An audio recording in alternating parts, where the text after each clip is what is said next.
Good afternoon, ladies and gentlemen. I hope you all are having a fantastic experience. I listened to the lady who just spoke, and I was going to quietly crawl out the door and exit because I'm not really worthy to speak after such a powerful person has spoken. I don't know.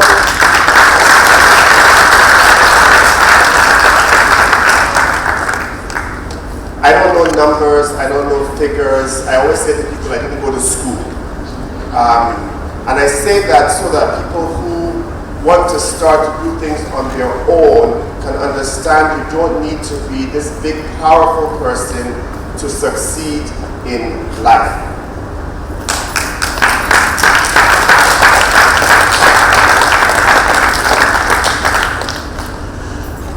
I have one goal. And that one goal is, apart from being true to my God, is changing the nation that I live in one person at a time.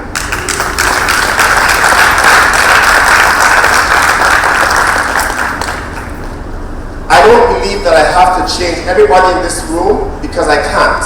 I don't have the ability. I don't even want to have the ability.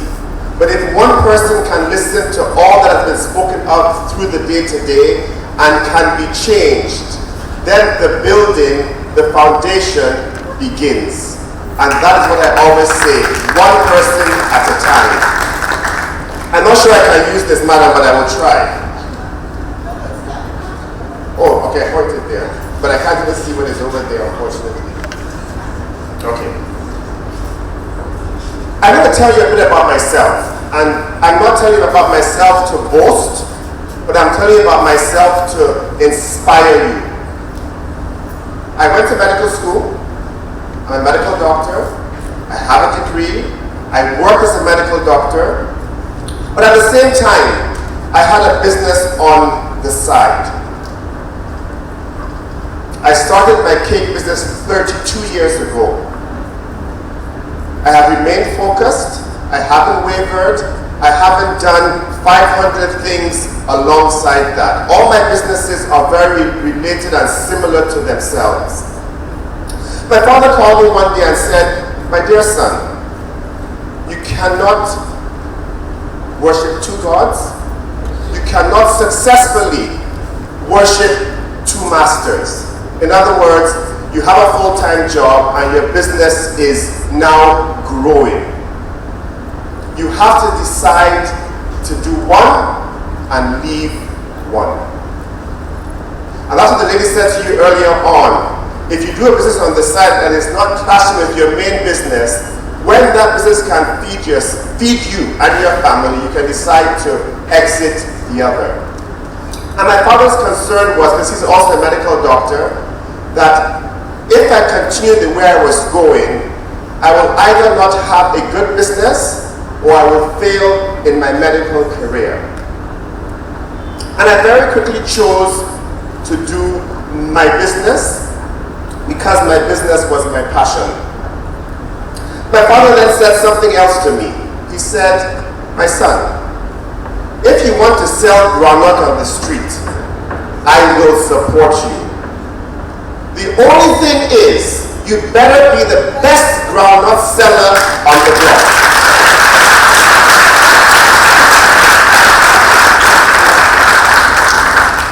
And my mother said to me, "I did not send you to school to disgrace me." So at the end of the day, what they were saying to me is, and I'm very fortunate because I had parents who let us do what we wanted to do.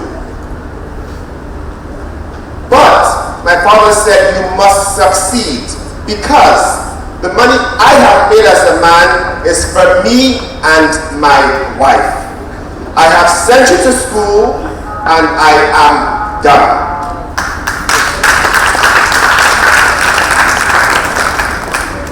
I bought my first car with my own money. I rented my first house with my own money. My father did not agree to give me a single penny towards buying my first vehicle. In fact, he said to me, "The first car I bought was a brand new car, and I shipped it to my father. So don't ask me for money to buy a car. And the reason why I brought this out to you all is that we are spoiled, especially those of us that live in Nigeria. And we expect that our parents are meant to cushion us into adulthood. It is not the case. Anyhow, enough of that. In order to succeed as a gentleman who started a business 30 years ago, that at that time there were no men in that industry, I had to make sure I was a first. And I was saying, not boasting, I was the first at that time to take the cake industry to the level that I took it to. It doesn't take long for other kids to join the block, and you have to quickly reinvent the wheel. Very, very important. And being first is not a difficult thing. It's maintaining first that is the problem. My bakery is in Palm Grove, and we've been in the same building for 27 years. I then went on to do another first. I opened Robert's Cafe. I can't tell you when that was. I was in a different life in my head. But I opened Robert's Cafe. And when I opened Robert's Cafe, was in VI, the foreign community said to me, "We give you 6 months to fall on your face." A black man, a Nigerian, cannot run a successful restaurant in Nigeria. At that time, all restaurants were Chinese owned, Lebanese owned, some kind of foreign owned. And my one desire was to prove everybody wrong, that it can be done. But it can only be done by diligence, by hard work, and by persevering.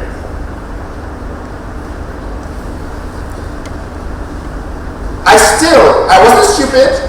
I opened the business, but my core business, which is still my core business today, Robert's Cakes, Pastries and More, was still functioning and taking care of any risk that I might have gone into. After that phase, I went to another first, and I opened the Orchid Bistro in Ikeja.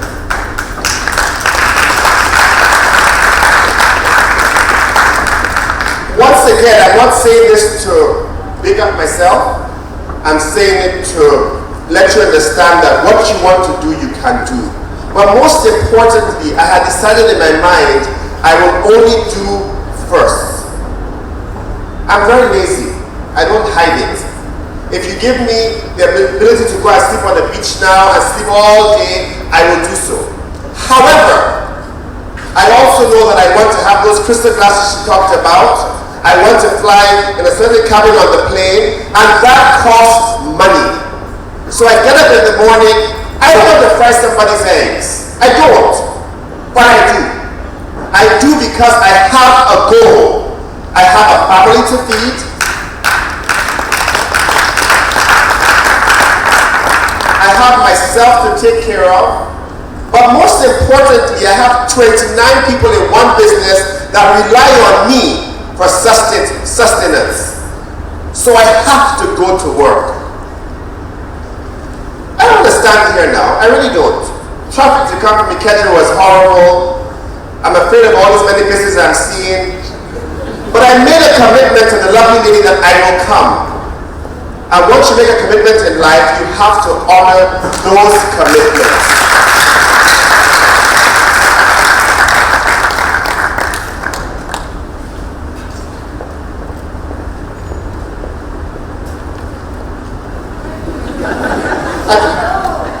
I wasn't sure how to use it. Okay. Oh, it went twice now. Again?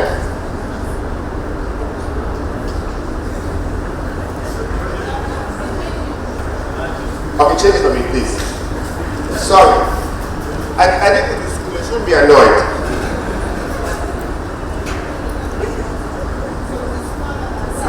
So, that's good. I think so. So this is slide 3, right? Slide 3. Okay. What motivates me and what should motivate you is one thing amongst many. The desire or the willingness to want to only be on top. I'll tell you something, people would like to hear me say, but it's just the reality. It's not only born-again Christians that succeed in life. So if you want to distinguish yourself as a man and a woman of God, you need to desire to be on top. God will not help you be at home sleeping. He will only help you when you have prayed to Him, paid your tithes, done what you're meant to do, but most importantly, you have taken the first step. And that is your motivation. If I can stay at home and pray for a new house, a new car, tickets to go to London, I won't work, she won't own a business. But we do that, and then we ask God to add the icing on top and distinguish us from those that don't believe. So don't think that by praying all night and not working hard that you build an empire. It ain't going to happen.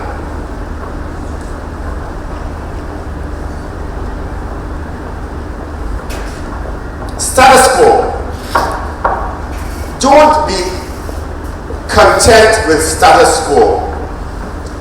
Always try and shift your goals, shift your boundaries.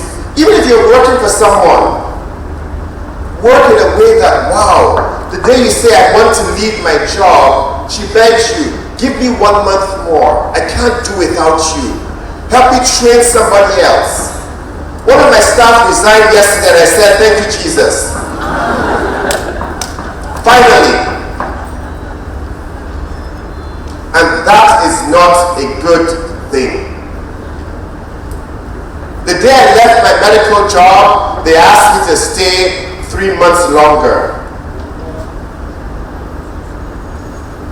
That shows that I had made myself useful and relevant in that environment. And that is very important. Most of us will tell you about, oh, it's good to own your own business, everything is good, it's rosy, I work for myself, but there will be challenges. And the challenges are very, very great, and they are important to take note of. In Nigeria, we have power issues, we have safety issues. My business generates more than 80% of the power that we use because there's no power. Even water, we generate our own water. So when you're doing all those calculations and putting the numbers together, remember that those parts are also important. But most importantly, the one and the most important challenge that every business owner in Nigeria has, and that's where you can make a difference, is human resource. If you start to work for somebody and work diligently and well, and work according to what you have agreed, I promise you, your own business will succeed.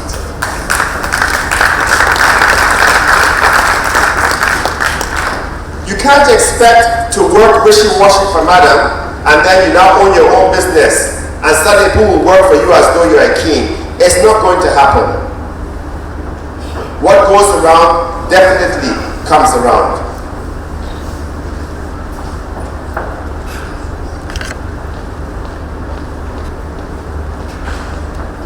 I've always maintained, and people don't like it when I say, that you don't need a business plan.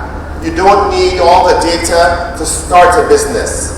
You might need that to grow your business and make your business great, but people have started business from squeezing oranges, and they just started from there. But the most important thing to encourage you is to be persistent, do what you love to do, and whilst doing what you love to do, do it diligently and do it extremely well. Once you can do that, life becomes so much easier in owning your own business. You know, it's so funny. I heard Madam talking about networking. Build good relationships. I spoke to a group of about 30 young people yesterday, and I made them sit down according to the jobs that they were currently doing. And I said to them, in this room for the past 45 minutes, why don't you sit with the man who is in the same job as you so you can compare notes, you can talk and you can ask yourself. The Bible says, be not unequally yoked. And it's the same thing. If your current friends now don't have jobs, tell them, sorry, I go to work now. Find a job. I can only party once a month because I'm busy. I can't do it any longer. Because if you follow the man to go and party every weekend, then church on Sunday, on Monday you're going to be sleeping at your job. And more than likely you're going to get dismissed. So you're back to square one where that gentleman was. But most importantly, people, remember I said I was very lazy. If I allowed that part of me reflect in my business would have died the first year it was grown. I'm never late to work. I work as long as I have to work.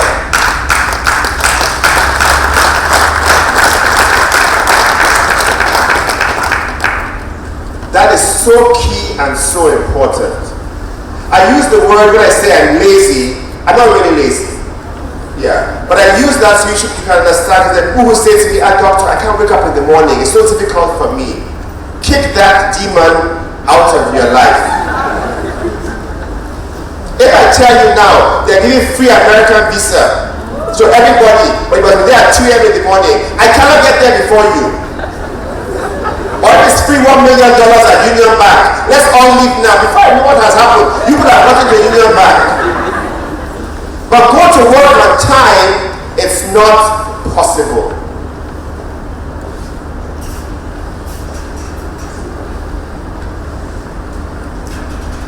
Be in a constant state of learning. Constantly. As I sat down and she was talking, I was taking some notes down myself. I'm always in a constant state of learning. If it's reading your Bible in the morning, be in a state of learning. If it's in the taxi you're in, ask him a question, be in a constant state of learning. These days, when I interview people for new jobs, the questions I ask have now changed because people know what you're going to ask them, so they have prepped themselves. And I will ask you, what book are you currently reading? And most people don't have an answer. What was the last website you looked at yesterday? Apart from Yahoo and Google. And they don't have an answer. When I opened Robert's Cafe, I had no clue of how to run a restaurant. So every night after work, I would take 3 hours of my time. And those days, you guys are lucky. We didn't have internet at home. I went to a business center, a dirty, grubby business center, and I was a big man in my own right. And I went to a business center at night, and I spent 3 hours. I'll buy 3 hour time. I sat behind the computer, and I would just research and print, research and print, research and print. And that's part of being in that constant state of learning. I'm self-taught in all that I do outside medicine. So you can do the same. If somebody spoke to me 30 years ago, I would be a multi-millionaire today. Because I would have known the direction to go immediately. I would have gone to a different kind of school. I would have changed my whole thinking. I never had the opportunity of somebody to speak to me, mentor me, guide me, and tell me the path to take.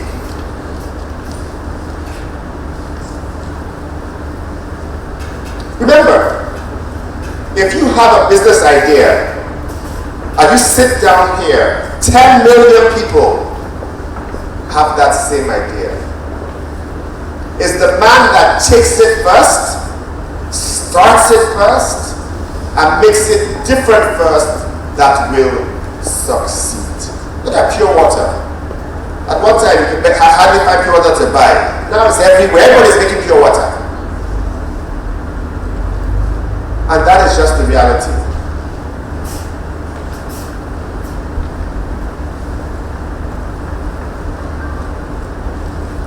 What are you going to do? How many people here have paid jobs? How many of you are in paid jobs? How many of you run your own business? How many want to run their own business? Everybody. So, what are you going to do in order to run your own business? What will you do, madam? Come now, come. What will you do? Good morning. First of all, I think you have to know what exactly that business is, what kind of business you want to go into, and then you make plans. People do things differently. Oh, personally, I think I'm very unusual. I do not think I want to run a business. That is actually, it's most important to know what you want to do. Because that leads me to something else altogether. In order for a business to run, you have to have a vision. Now, you can have a seat. It's one thing to have a vision. Yeah. It's one thing to have a vision, but how does that vision transcend you? How many Nigerian-owned businesses, I didn't say Lebanese, I didn't say Indian, how many black Nigerian-owned businesses have gone 4 generations? How many? Tell me one.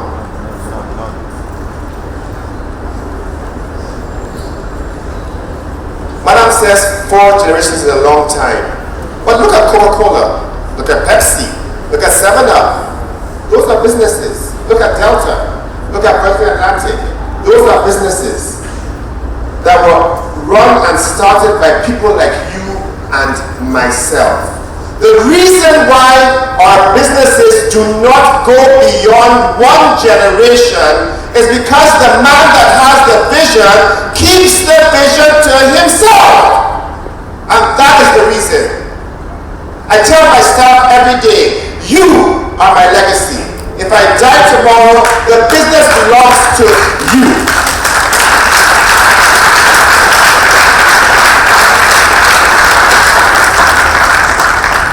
Run that business as though it belongs to you. If they are selling shares where you work, buy shares in the business. It belongs to you. I recently employed a young gentleman that's working with me, and he asked me a question the first day he joined me, and he said, Dr. Robert, what is your vision? What is your vision? The man that owns the business has to take that vision and pass that vision to the lady like this that does not want to run her own. She becomes the foot soldier, and she will carry that business to the next generation. Because more than likely she's younger than the owner. And if you follow what God has planned for you, the owner will die before she does. So she is the one that will tell his children how to run the business. And that's how it will go.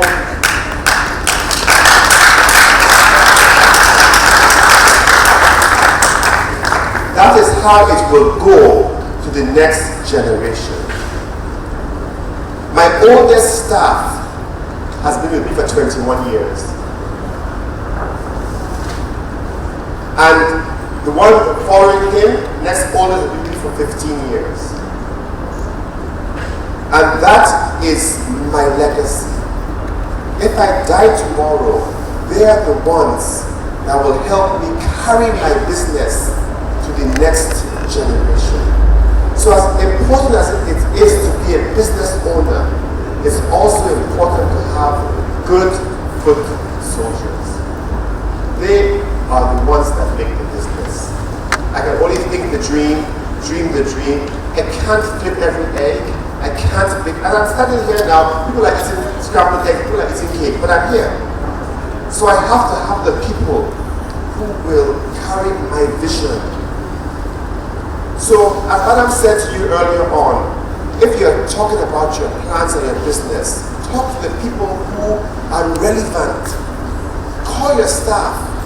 Encourage them. Say, look, I know you are struggling. I'm struggling too. We're going to get there. Let's build this business together.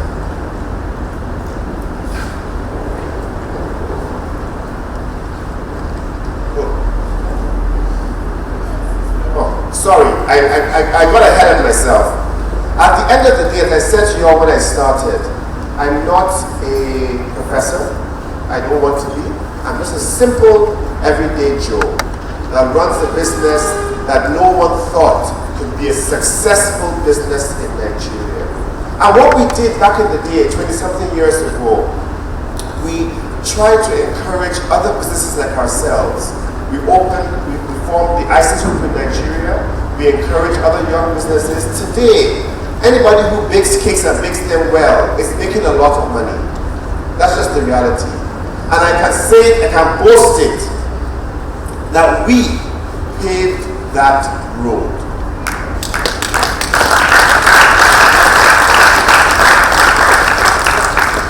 I'm not afraid to speak to any competitor. I'm not afraid. Come to my business, I walk you around. You can steal my staff if you like. For me, if my staff can be stolen, good riddance to them.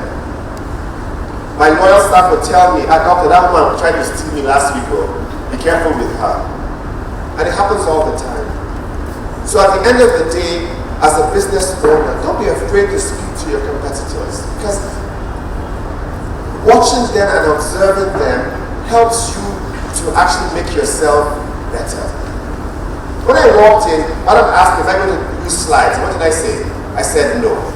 But I've seen that the person in front of me use slides. So I have to make sure that I'm not at the bottom of the ladder.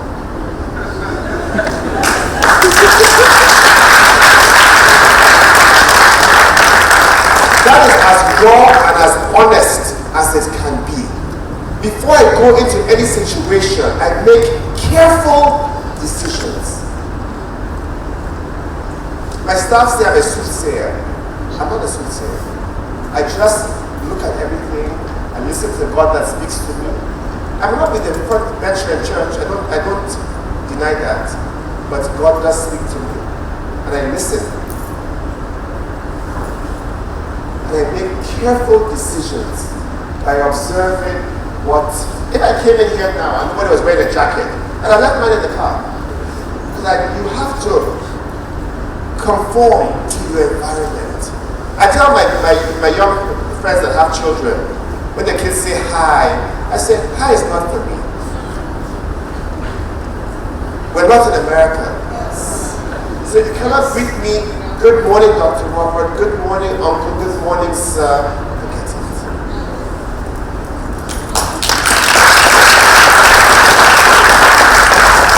All that first name that the bankers do, I've told them, you cannot address me correctly, don't address me.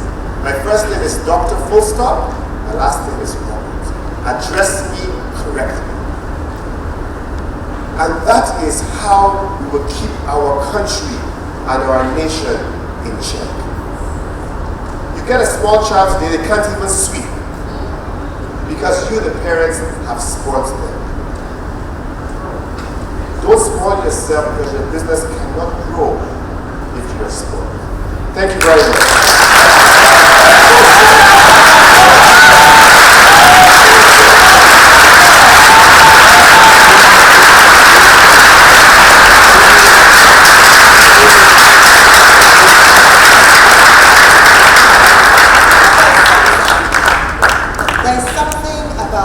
moving from one line of business to another. Don't let anybody fool you. It takes a certain type of person. So, like everybody has been saying, know who you are, because you must be a certain type of person to move from being a doctor to making cakes. Right? Another round of applause. Before we cutting off, any questions? Any questions? Just 3 questions. 3 questions. 3 questions. You, sir. Have you asked a question before? No. Only those who have not asked questions, please come. Please come and please come. Just 3 questions, very quickly. We wanted to take a break since morning, but we've not been able to take a break. This woman shunted, but it's okay. That's how life is. Okay. So we'll just take all the 4 questions and then you'll give an answer. Good morning, doctor. Please, my question is, What's your name, sir? my name is Femi. My question is have you at any point in time maybe lost your passion while you're doing the cake business? And I want to ask, is it good for someone to use competition to energize your passion? And maybe someone is doing something they want to do better than the other person. So you're asking if I've lost my passion And your passion. Good morning, sir. My name is Olabi, and I've heard 3 speakers speak already, and basically they talked about how you have to own your own business and how to own your own business. But for me personally, I'm not a business kind of person, but at some point in my life, I'd like to own my own personal business. I'm this school person, and currently I'm doing my master's in public relations, and also I'd like to own a PR firm, and I know right now I can't just own a PR firm. So I'm saying, at what point do you say, okay, I feel I should gain a certain kind of experience to work under someone, to learn how to be that person. And I'm wondering, sometimes when people speak, I get impressed, I'm like, okay, this person has so much ideas. Is it, at what point, what kind of ideas do you have, and at what point do you do this to want to be who you want to be? Is it wrong in not trying to own your own business early in life, basically? That's the question.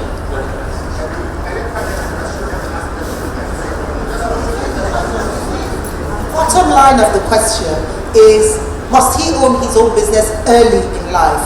Or can he sort of like be mentored and own his business later on in life? Good morning, Doctor. My name is Temitope. Mine is not a question per se. You said something about being self-taught. Please, I want you to expatiate on that, please. Good morning, everybody. My name is Remileko. My question is kind of personal. I'm a graduate. I have this big picture. I have this business idea. I have 0 capital. And I have the proposal already. I have it laid down somewhere. And I want somebody to invest. I want somebody that can see the same thing I am seeing, that big picture I'm seeing somewhere. How do I get somebody, an investor, to see the same thing, that same picture I'm seeing? And I'm scared that if at the end of the day I present the proposal to that person and the person says, wow, that's a big one, how am I sure the person will steal the idea from me? Thank you.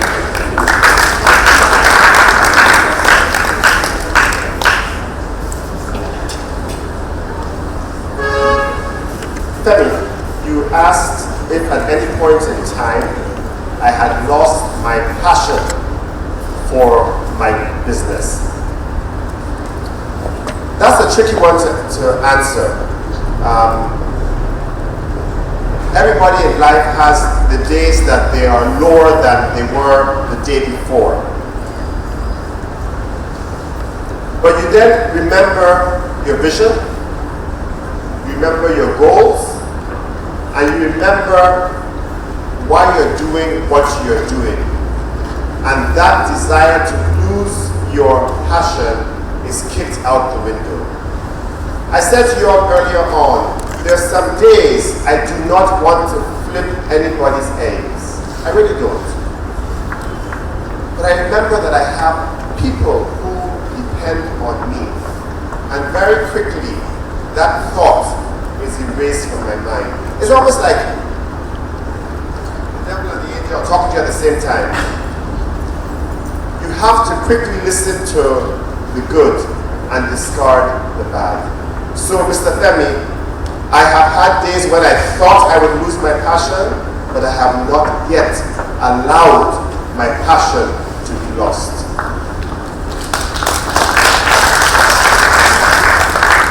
Then you ask, is it right to use competition to encourage your passion? That's probably one of the best ways to drive yourself. I'm telling you now, as a matter of fact, anywhere I go to, I try to shine. Not because I want to make myself proud, but I don't want to disgrace myself. So if I'm asked to go somewhere where I quickly realize that I'm not able to meet the standards of my competition who's going to be there, I will do one of three things. I will decline and go back to the drawing board and say, wow, I thought I was here. I have to work harder. But because I'm not a quitter, I will kick that to the curb and I will accept on the condition that I have enough time to prepare myself to be better or at least at the standard of my competitor. Very important, your competitor will drive and push you to succeed. Does that answer your question, Femi? Owolabi, you have a master, you're currently doing a master's in PR, and you want to own your own PR firm. At what point do you deviate to run your own business, and must you start your own business early in life? You will start your own business when you feel the time is right. You have to listen to all the faculties that speak to you. As Madam said earlier on, have 50% of your money saved. Know that you have what you require to start your own business. Now, if you want to go into a very big venture like owning a PR firm, I would find a mentor in that industry whilst you're still doing your master's, and then find somebody to intern under. But let me be very clear to the person, I'm coming to work with you because I want to eventually open my own PR firm. So they know from the beginning, you're interning with them for 3 years, 4 years, whatever the case might be, and then you're moving on. Does that answer you, sir? Tell me, Chokwe, you said I should explain to you what I mean by self-taught. My first cake I baked was a brownie. And I developed that recipe by myself. And that was, I was probably 9.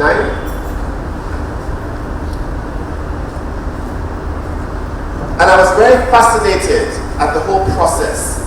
How it rose in the oven. I watched the oven carefully. And I just watched it. And I was very fascinated. And then I started eating cakes all over the place. And I realized that, wait a minute, they don't taste so good after all. And I started experimenting with things myself. When I now opened my own cake business, it's not like now. There was no internet in Nigeria at the time. There were no cake books to buy. So we got pictures from magazines and we tried to find ways to make that same thing. I wasted a lot of money, a lot of materials experimenting. And that's why I say I am self-taught. I never went to culinary school.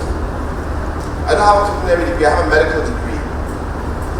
But believe it or not, I have taught in every continent except for Asia.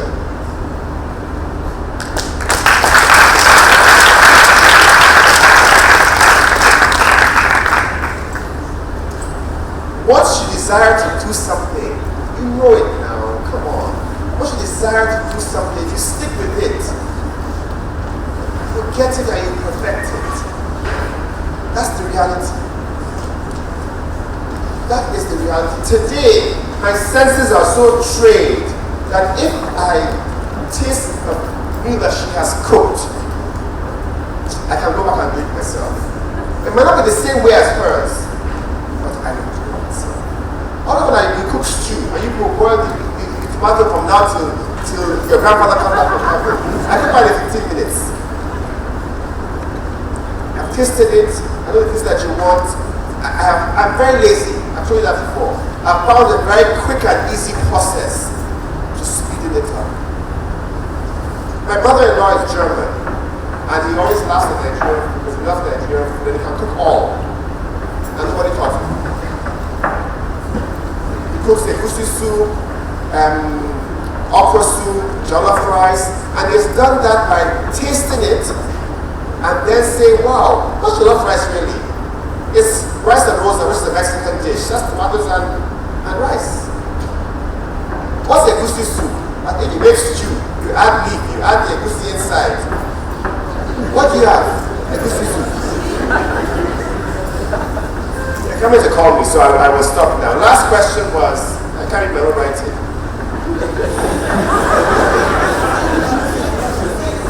Something about management, about... Yes. You want, what's the name? Sorry, I can't read my own writing. That's called medical shorthand. Remy Leco is a graduate. She has business ideas. She has zero capital. She wants investors and she's concerned. Now, you can go to an investment firm and speak to them, and they might be able to lead you how to go. If you have zero capital, there's something called sweat equity, am I correct? Or knowledge equity. And that's the equity of the person who has the idea but does not have the money. And you have to find a way to quantify that into a monetary term and be able to say, oh, my sweat equity, my database, my knowledge is worth up to 25% of my business. Are you willing to take that risk and give me another 25% whilst I now look for the other 50%? But you have to be very sure of that sweat equity before you start to brandish it about the place. Because yes, as you have thought about it, 10 million other people have thought about the same thing. Thank you very much. You all have a wonderful afternoon.